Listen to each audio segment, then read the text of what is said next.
Minimum əmək haqqı alanların vergidən azad olunması təklif edilib. Bu barədə Millət vəkili Vüqar Bayramov Milli Məclisin İqtisadi Siyasət, Sənaye və Sahibkarlıq Komitəsinin bugün keçirilən iclasında vergi məcəlləsinə təklif olunan dəyişiklikləri müzakirəsi zamanı bildirib. O qeyd edib ki, dövlət sektorunda minimum əmək haqqı alan vətəndaşlar üçün 200 manatlıq azad olma nəzərdə tutulsa da, özəl sektorda ümumiyyətlə hər hansı azad olma təklif olunmur.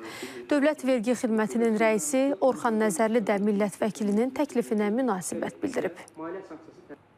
Biz baxsaq, əksər ölkələrdə minimum əmək haqqı vergidən azaddır. Yenəsində daha məqsədə uyğundur ki, həmin 200 manatın 400 manata çatdırılması həyata keçirilsin. Yəni minimum əmək haqqı yüksək əmək haqqı deyil. Amma bir tərəfdən istər dövlət, istər özəl sektorda çalışan və minimum əmək haqqı olan vətəndaşlarımız həmin əmək haqqıdan vergi ödəyirlər.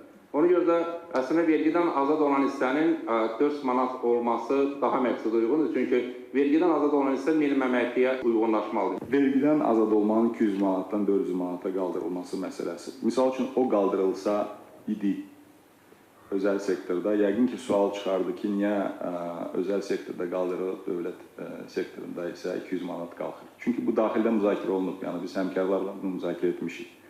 O mövzu qalxardı. Bunun isə tək 200 manatdan 400 manata qaldırılmanın dövlət büdcə gəlirlərinə kifayət qədər çox təsiri var. Yəni burada biz müəyyən bir yenə də balans tapmalı idik.